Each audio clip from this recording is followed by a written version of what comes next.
Hello, I'm Nick, and this is Today in Philosophy of History for Friday, 13 September 2024. This episode is an addendum to my episode on Napoleon. In my episode on Napoleon, I discussed Huizinga's essay on historical ideals, and I suggested that probably few young boys today dream about growing up to be Alexander the Great, Charlemagne, or Napoleon. And this is something I want to talk about in a little more detail. More particularly, I want to talk about historical ideals in the context of short-lived empires and long-lived influence. Why was a mosaic of the Battle of Issus installed in a Roman house in Pompeii about 200 years after the battle took place? Why not a mosaic of a battle from the Punic Wars, like the Battle of Agrigentum, for example, rather than a battle fought between Greeks and Persians, both of whom the Romans themselves fought? Why was Albrecht Altdorfer commissioned to paint the Battle of Issus almost 2,000 years after the fact in 1529? Aside from claims of the battle itself being a turning point in history, and the argument can be made for that, there is the figure of Alexander the Great that is present in the Battle of Issus as what Huizinga called an historical ideal.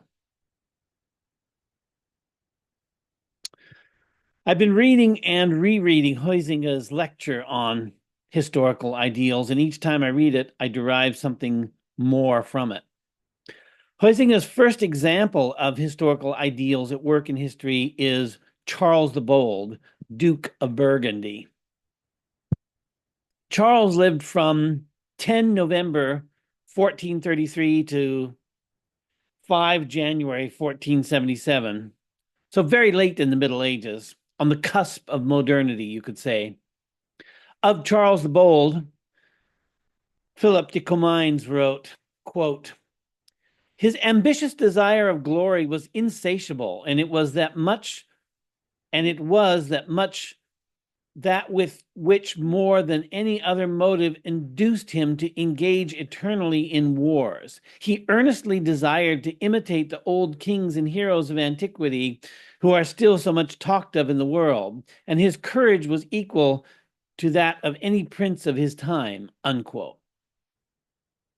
Another contemporary historian, Phillips Violent, wrote, quote, "He delighted only in romantic histories and the feats of Julius Caesar, Pompey, Hannibal, Alexander the Great, and many other great and high men whom he wished to follow and imitate," unquote. Being motivated in this way to emulate the great generals of antiquity was a source of inspiration and aspiration for Charles, but by having the practical effect of involving him in continued warfare, which did not ultimately benefit his kingdom. In fact, Burgundy collapsed after Charles' death and thereafter ceased to be an independent political entity. The kingdom of Burgundy had a history of about 1,000 years, although it took many different forms during that long history. Strictly on the basis of longevity, the shade of Alexander the Great should have hailed the shade of Charles the Bold when they met in Hades, but that's not the way it works. Everyone has heard of Alexander the Great, but only medieval historians know about Charles the Bold, and admiration is almost an inverse indicator of longevity. It has been the ephemeral episodes of history largely that have transformed into historical ideals and lasting symbols. There have been many long-lived kingdoms and histories and empires in human history. The Hittite Empire lasted almost 500 years. The Assyrian Empire lasted more than 1,000 years, though for hundreds of years of that, it was a city-state more than an empire. I don't know if it's accurate to call the Egyptians an empire, but they were the granddaddy of ancient civilizations, and they lasted almost 3,000 years. The Roman Empire lasted about 500 years, preceded by hundreds of years as a republic. We can take the Roman Empire separately as a political entity that lasted more than 1,000 years. I should say we can take the Byzantine Empire separately as a political empire that lasted more than 1,000 years. If we add the Byzantine Empire as part of Rome and include Republican Rome, then the history of Roman civilization becomes a competitor to Egypt, lasting more than 2,000 years. The Persian Empire lasted about 800 years before it was conquered by Alexander the Great, but as with Rome, we can sequence the Persian or Achaemenid Empire with other political formations of the Persian people and obtain a much longer period if we choose to count it that way. These are all empires, we could say, of the longue durée, and we can assign to them the properties of the longue durée. They are effectively the background structure of history against which events occur and conjunctures form. The reign of a given Roman emperor could be a conjuncture, to use the language of Fernand Braudel. And while it might be possible to identify with a given Roman emperor, as for example in the way that many people throughout history have admired Marcus Aurelius, an individual can't identify with an empire, even if one admires an empire.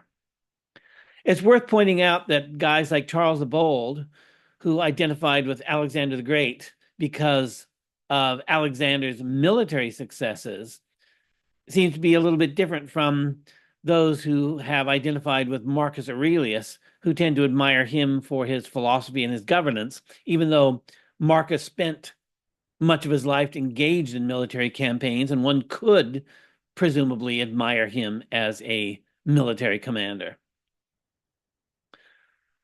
These long-lived empires, although known well enough to us and perhaps admired for their role in the development of civilization, didn't inspire the admiration of individuals like Alexander the Great, Charlemagne, and Napoleon and their short-lived empires.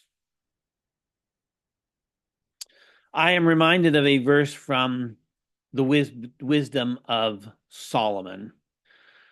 For the hope of the ungodly is like dust that is blown away with the wind, like a thin froth that is driven away with the storm, like as the smoke which is dispersed here and there with a tempest, and passeth away as the remembrance of a guest that tarrieth but a day. Nietzsche quoted the part about the remembrance of a guest that tarrieth but a day, as did Christina Rossetti in her poem At Home. And this line has stuck with me ever since I first encountered it. The conquering heroes who tarried but a day on the stage of history are often better remembered than the civilizing empires that ruled for centuries. Alexander the Great's entire career would fit neatly within a Braudelian conjuncture.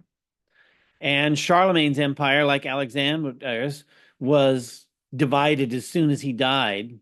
And the divisions came to define the longue durée of historical time in Europe, again, similar to the case with Alexander.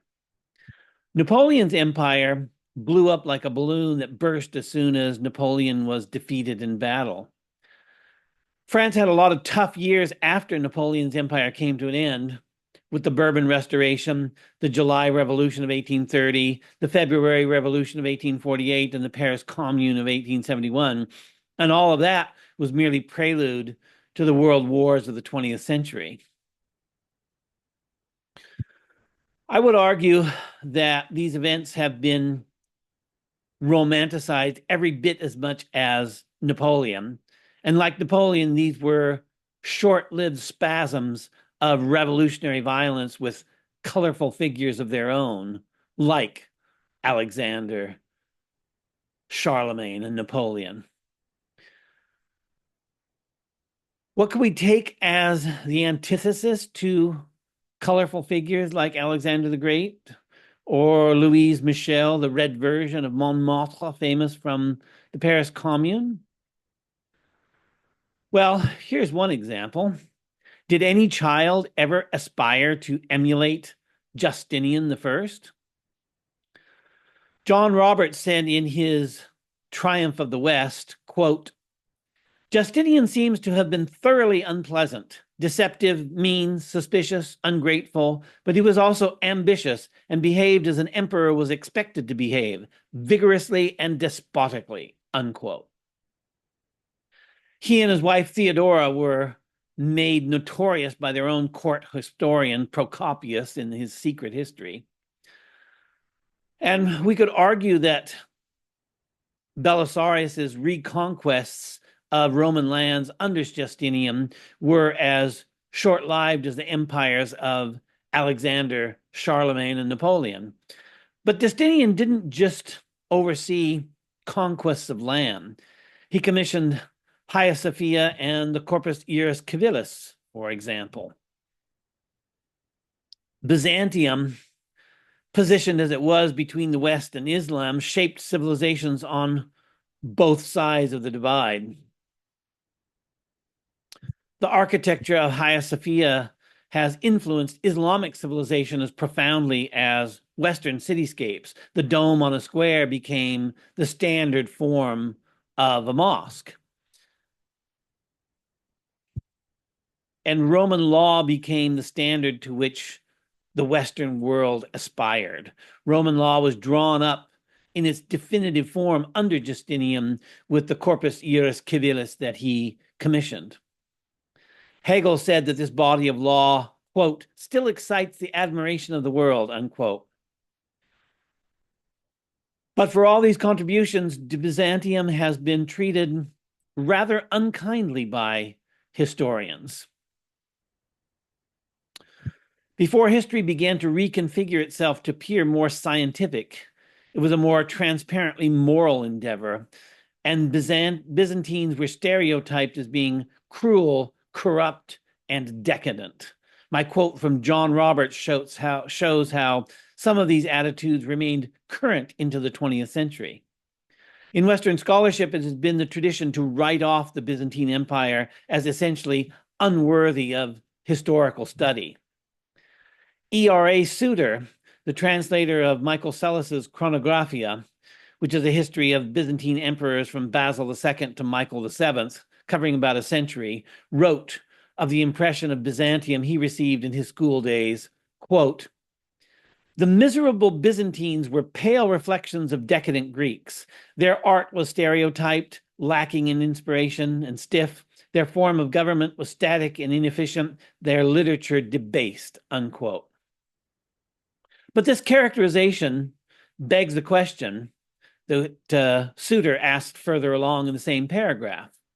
Quote, if they were so inferior, how did these wretched Byzantines manage to survive so long after the collapse of the West? And what about Santa Sophia? Wasn't a millennium rather a long time for a sustained decline? Unquote. Recent scholars, in trying to redress the historical wrongs against Byzantium, instead denied that it existed at all, asserting that it was Roman and nothing but Roman and should receive no distinctive, separate recognition. Hegel at least acknowledged the existence of Byzantium, and he begins on a note that sounds somewhat sympathetic. So this is from Hegel's Lectures on the Philosophy of History. Quote, the Byzantine Empire is a grand example of how the Christian religion may maintain an abstract character among a cultivated people if the whole organization of the state and of the laws is not reconstructed in harmony with its principle, unquote. But after this, it all goes downhill, and the picture that Hegel painted of Byzantium is not a pretty one. Quote, the history of the highly civilized Eastern Empire exhibits to us a millennial series of uninterrupted crimes, weaknesses, basenesses, and want of principle, a most repulsive and consequently a most uninteresting picture, unquote. And that is quite similar to what Gibbon said of the Byzantine Empire, which he nevertheless devoted several volumes to. To illustrate how the spiritual had become unspiritual in Byzantium, Hegel attributed the following to Gregory of Nazianzen. Quote, Constantinople is full of handicraftsmen and slaves who are all profound theologians and preach in their workshops and in the streets. If you want a man to change a piece of silver, he instructs you in which consists the distinction between the Father and the Son. If you ask the price of a loaf of bread, you receive the answer that the Son is inferior to the Father. And if you ask whether the bread is ready, the rejoinder is that the genesis of the Son was from nothing, unquote. Hegel was probably quoting this from memory. And I wanted to find the source of this, which was obviously a remembered quote without a specific footnote to underline it, and translated from German into English. So finding it wasn't easy. I checked all three English language translations of Hegel's philosophy of history and found none of them footnote this passage. I searched in several works of Gregory Nazianzen and found nothing. But then I had the idea of looking up the German edition of Hegel, which is edited by Eva Moldenauer and Karl Marcus Michel. Here I did find the passage footnoted and a reference that I could follow up on. One thing I learned in this search was that there has not been any English translation of the German critical edition of Hegel's philosophy of history, and this surprised me. Even if philosophy of history is poorly represented in Anglo-American analytical philosophy, and Hegel only serves as a stalking horse and a bête noire, I expected that someone at some time would have taken the trouble to translate the definitive edition of what is arguably Hegel's definitive book, or notes for his lectures if you want to split hairs, or even that there might have been an annotated English edition somewhere that explained all of the references that Hegel made, but no. In any case, the quote isn't from Gregory of Nazianzen, but from Gregory of Nyssa, an understandable conflation as they were both contemporaries and both known as the Cappadocian Fathers, along with Basil the Great, who was Gregory of Nyssa's older brother. So here is the quote that Hegel misremembered and misattributed out of Gregory of Nyssa. Quote, everywhere in the public squares, at crossroads, on the streets and lanes, people would stop you and discourse at random about the Trinity. If you asked whether something of a money changer, he would begin discussing the question of the begotten and the unbegotten. If you questioned a baker about the price of bread, he would answer that the Father is greater and the Son is subordinate to him. If you went to take a bath, the bath attendant would tell you that in his opinion, the Son simply comes from nothing, unquote. This is from Gregory of Nyssa's Oratio de Dietate Filii et Spiritus Sanctu, which is not an easy text to find, but it is included in the Patrologia Graeca, which is now in the public domain. And I found a website that has a Latin text, the Greek text, and a couple of English translations. The study of Byzantium is now considered somewhat more legitimate than it was in the late 19th and earlier 20th century. But the point remains that no child dreams of emulating Justinian, Nicephorus Phocas, or Alexius Komnenos. Maybe they should, but I haven't heard of it.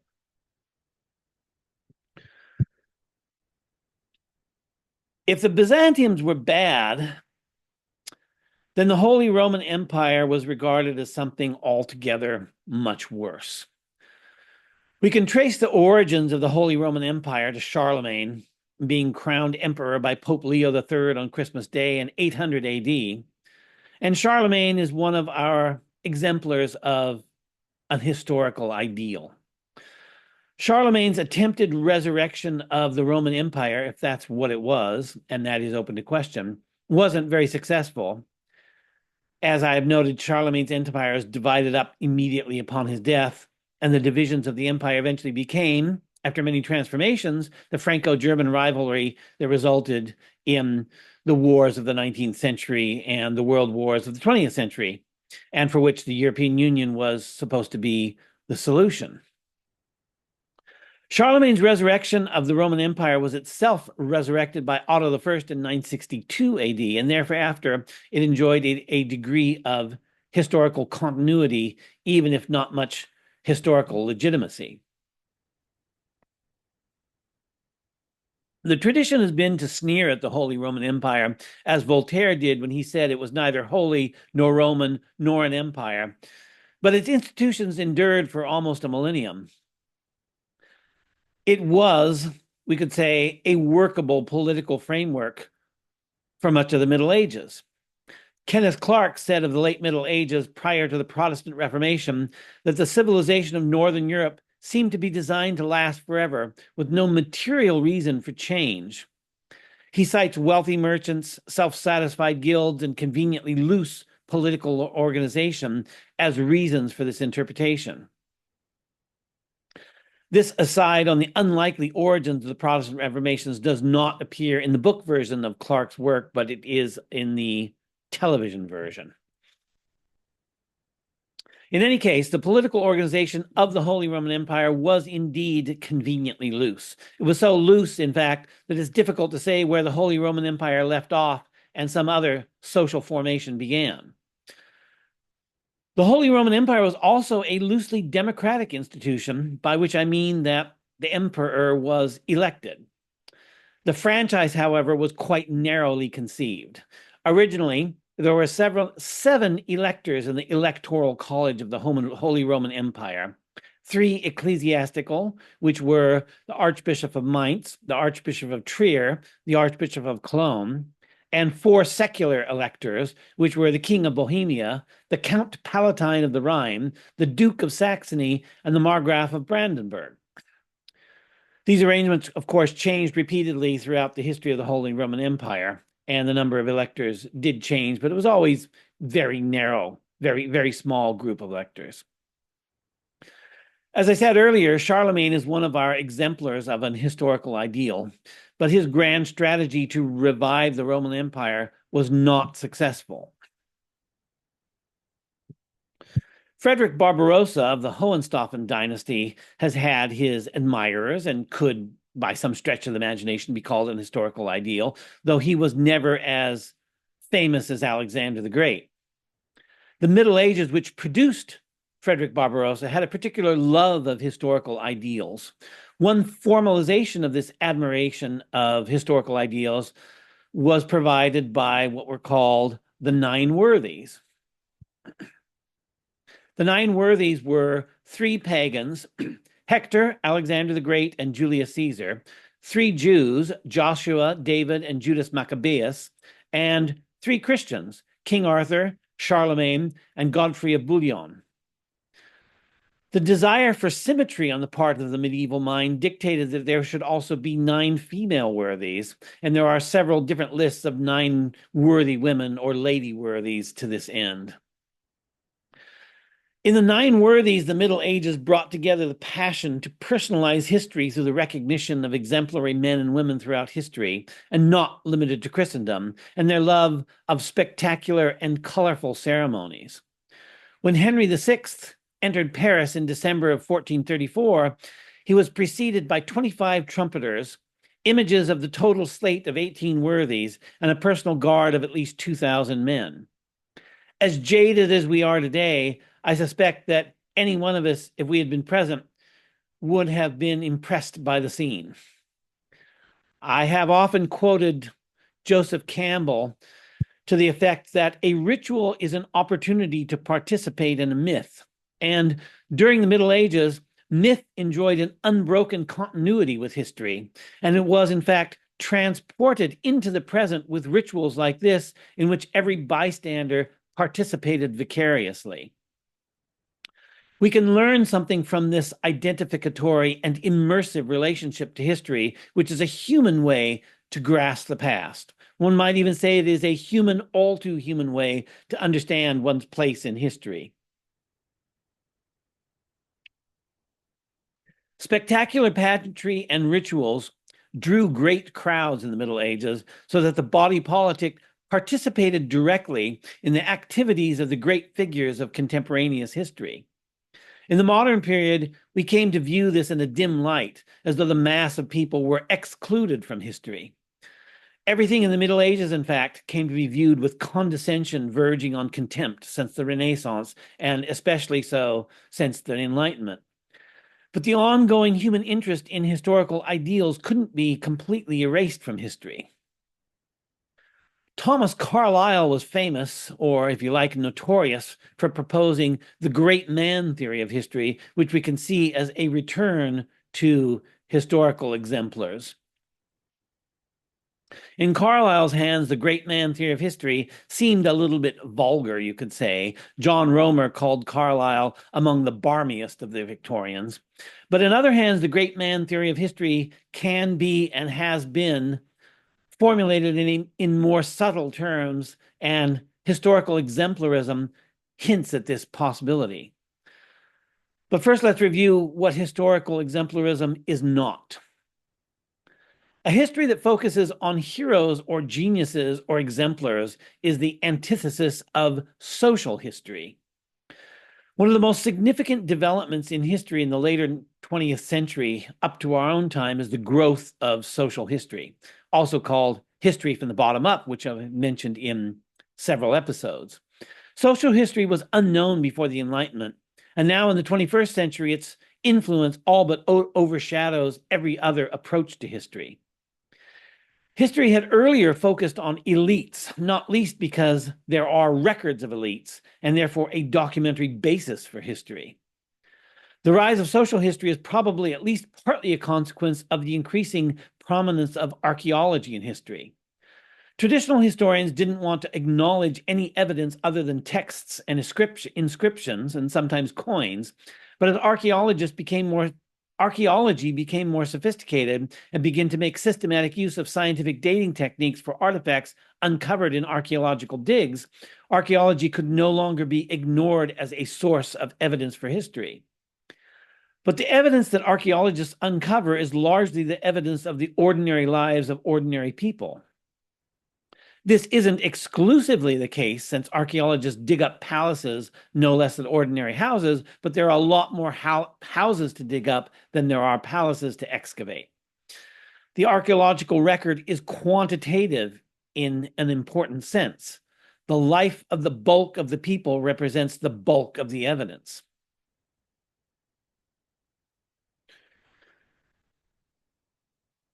This is obviously true with the excavation of garbage dumps, which have proved to be a fruitful source of evidence for the reconstruction of past life. A garbage dump is the antithesis of a museum collection in which every object is carefully selected and prepared for preservation. Garbage dumps are catch-alls for everything thought unworthy of being preserved. A dump is an eminently democratic record of any society, and from this democratic social record of society, we derive a democratic history. So far, so good. We have only gained from social history by the uncovering of this evidence and its writing it up as social history. But since social history usually comes to us coupled with a critique of traditional history focused on the great figures of history, as the tradition of social history has grown, it has in some quarters taken on an edge of ressentiment. With this ressentiment, the transition from what Nietzsche called monumental history, which recognizes the exemplars of history, to what he called critical history, which brings history before the bar of judgment in order to condemn it, is complete. We've learned a lot from the efforts of social historians, but with the growing ressentiment stoked by these accounts, it is probably time to push back against the relentless denigration of our heroes and our ideals. It's time to incorporate what we have learned from social history as the context within which momentous events transpire. Exemplars of greatness stand out against a background of mediocrity. We couldn't see the greatness were it not for the mediocrity that serves to frame it. But that doesn't mean that mediocrity is greatness or that it is noble and inspiring. So let me suggest a way we might do this. Imagine how differently we would view Thomas Carlyle if, instead of a great man theory of history, it had been called an exemplarist theory of history or historical exemplarism. In fact, there's a theory of moral exemplarism. Linda Zagzebski's book, Exemplarist Moral Theory, develops this idea, and we can in turn apply her exemplarist moral theory to history for an exemplarist philosophy of history. In many episodes, I've discussed the disconnect between philosophy of time and philosophy of history. Another important connection is between ethics and philosophy of history. Here we can't really say there has been a disconnect, but systematically integrating an ethical theory into philosophy of history, or vice versa, is pretty rare in the literature. Zagzebski's exemplarist moral theory provides an opportunity for this when we understand that our moral exemplars are historical figures. It's also easy to see the close connection with virtue ethics, since the qualities we admire in moral exemplars are their virtues. But the virtues I've been talking about, rather, the figures I have been talking about, Alexander the Great, Charlemagne, and Napoleon in particular, have not usually been admired for their virtues, although we could say they have been admired for what Machiavelli called virtù. Machiavelli's virtù is likely to be misunderstood as Nietzsche's Übermensch. The term has been translated as power, but I would prefer to frame it in terms of the character expected of a gentleman. That is to say, Machiavelli's virtù can be understood as aristocratic virtue. These are the virtues that we want in our historical exemplars to possess. Charlemagne, for example, was depicted as an ideally virtuous monarch by contemporary chroniclers of his reign. Zagzebski's moral exemplarism identifies three classes of exemplars: the hero, the saint, and the sage. Charlemagne doesn't quite fit into any of these categories, and probably Alexander, Charlemagne, and Napoleon would belong to a distinct class of historical exemplars if we were to widen Zagzebski's exemplars by adding further classes to her three. Zagzebski says that moral exemplars are identified through admiration, and that admiration is an emotion. A full exposition of this would require a deep dive into the theory of emotion, but Zagzebski does give us a sketch of her account of emotion. Zagzebski says that the object of admiration is imitably attractive, which means, quote, one, the object appears attractive, not repulsive or evaluatively neutral. Two, the way in which the object is attractive typically gives rise to the urge to imitate or emulate the object, assuming certain practical conditions are satisfied, unquote. We could say that moral exemplars show us embodied virtues engaged with the world, and in doing so, show us the reality of moral action. Zagzebski writes, quote, narratives of exemplars reveal what they hope for, what they dread, what, if anything, they worry about, what they aim for, how they organize their lives around other persons and projects, how much they care about non-moral goods such as aesthetic values and physical health, how much they enjoy life, and what, in particular, they enjoy, unquote. This description brings exemplars very much down to earth, and perhaps a little too much, and especially those historical exemplars that are distant from us in history, where we don't have those details about physical health, their enjoyment of life, and what aesthetic values they appreciated. And bringing our historical exemplars down to earth can be a problem insofar as one of the reasons we admire exemplars is because they seem elevated above the ordinary. Historical ideals have been additionally removed from us by their historical distance. Like myth, legend, and folktale, historical ideals belonged almost to another order of being.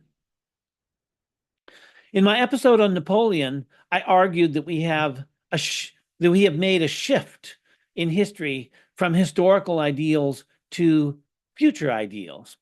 Huizinga also made this observation, quote, Historical cultural ideals of a general human purport have apparently passed out of the picture, unquote. While we have made a shift away from historical ideals to a certain extent, they haven't entirely disappeared. What has happened is that our historical frame of reference has become much shallower than it was in the past. In a couple of episodes, and most recently in my episode on Carl Becker, I talked about how the conceptual framework and the lifeways of the Middle Ages remained largely intact in Europe up through the 18th century. This is why I often identify the Industrial Revolution as a macro-historical change, since it represents the greatest change in human lifeways since the transition from hunter-gatherer nomadism to settled civilization with agriculture and cities. Any individual who lived prior to the Industrial Revolution could identify with another individual, whether from their own civilization or from some other civilization, finding much of the ordinary business of life intact across comparisons over hundreds or even across thousands of years. The life of a general in the 4th century BC was more like the life of a general in the 15th century AD than the life of a general in the 17th century was like the life of a general in the 19th century, despite the order of magnitude greater historical distance in the former case. Discontinuities in history create these disproportionate differences and similarities. I previously discussed this historical disproportion in my episode on Giovanni Gentile. The result of great historical discontinuity is to cut us off from the past, and especially to cut us off from the deep past. This has happened previously in human history when settled agriculturalists rapidly forgot their nomadic hunter-gatherer lifeways. The Industrial Revolution was a discontinuity that has cut us off from the lifeways of the agricultural civilization, which we are rapidly forgetting as the past becomes increasingly foreign to us. However, today, while we entertain many future ideals, we also retain some historical ideals, but these historical ideals are overwhelmingly drawn from the recent past, and in particular, they are drawn from figures of science and technology. Our historical ideals are likely to be men like Thomas Edison, Albert Einstein, or Manfred von Richthofen, the Red Baron. The Red Baron is an interesting example insofar as his life was even shorter than the life of Alexander the Great, since the Red Baron died in aerial combat at the age of 25 on 21 April 1918. War is an ancient institution, but planetary-scale industrialized war, making use of the newest technologies that rapidly changed even during the course of the war, was a new formation in history, an unprecedented formation in history. By the end of the First World War, the Germans were building the enormous Zeppelinstaaken R6, which was a 4-engine enclosed cockpit bomber that crossed the British Channel for bombing raids. The sword used by Alexander the Great was arguably not qualitatively distinct from the sword used by Charles the Bold, but the Fokker triplane flown by the Red Baron was qualitatively distinct from any weapon used by Alexander the Great or Charles the Bold. I would even say that the difference between these two classes of weapons, those produced before the Industrial Revolution and those produced after the Industrial Revolution, can only be explained by the macro-historical difference between these periods of human history. The Italian futurists were among the first to see the radical discontinuity in history that had appeared. Filippo Marinetti wrote in his Futurist Manifesto in 1909, quote, "We affirm that the world's magnificence has been enriched by a new beauty, the beauty of speed, a racing car whose hood is adorned with great pipes, like serpents of explosive breath, a roaring car that seems to ride on grape shot, is more beautiful than the victory of Samothrace," unquote. This was published in the same year as the Benz 200 PS Blitzen was built, which embodied what Marinetti had imagined, and which set speeds records first across Europe and then in the US, where tracks were longer and higher speeds were possible. In a couple of episodes, I've quoted Marc Bloch's Strange Defeat, which is about the collapse of France in 1940 and how Bloch recognized that modern war was all about speed. You could say then that the Benz Blitzen foreshadowed Blitzkrieg. This world of speed rapidly came into formation with the Industrial Revolution, and it will be maintained as a form of continuity within our industrialized civilization for as long as this endures. We can imagine a time in the future, if our technological civilization endures for 1,000 years or 2,000 years or even 3,000 years, that future technological civilization will then possess a deep past of its own, distinctively technological in character, and early representatives of technological civilization, like those we've already recognized, Edison, Einstein, and the Red Baron, will be ancient men who nevertheless share with others from a technological era the same essential structures of life. In my episode on Ernst Jünger, I talked about how industrialized warfare was the boundary condition of novel forms of experience, the essential structures of technological life as iterated on the battlefield. In industrialized war, the soldier becomes a machine operator with the output of production being death and destruction. During both the First and Second Wars, German soldiers had a reputation for being able to coax the best performance from their war machines. And the Germans, of course, have a reputation for engineering. It was the same meticulous precision and eye for detail that makes a Mercedes or a BMW a great car, that makes German tanks, aircraft, and submarines the extraordinary weapons that they were. And it wasn't just the Red Baron who became a war hero because of his mastery of the new technology. We tend to think of aces as being exclusively fighter pilots, but there were also tank aces like Michael Wittmann and Franz Blake, and submarine aces like Joachim Schipka and Günther Prien. These men possessed what we could call technical virtues that made them especially effective in a technological age. Should we admire them for their technological prowess? It is perhaps easier to romanticize generals since they are farther from the killing of a battle, but generals like Napoleon and his soldiers, generals like Napoleon and soldiers like the Red Baron were both engaged in the enterprise of war. And the Red Baron is a romantic figure in his own way, a legend in his own time, and a legend for us who understand life in an age of technology. Ernst Jünger, in describing the distinctive experience of industrialized warfare, revealed another unexpected face of this technological age. But everyone isn't cut out for this world in which mechanical aptitude is a selection pressure. In my episode on Simone Weil, I mentioned her factory journal from when she worked at the Alstom plant on the Rue Le Corbe in Paris, which was at that time an industrial suburb, so that she could share in the tribulation of the workers there. Alstom made rolling stock for railways, and they're still a major industrial concern in Europe. If you read between the lines of Weil's factory journal, it's obvious that she knew that she wasn't good at the work and that others around her had to pick up the slack for her lack of performance. What this means in real terms is that she made the life of other workers more difficult so that she could get the experience she wanted from them.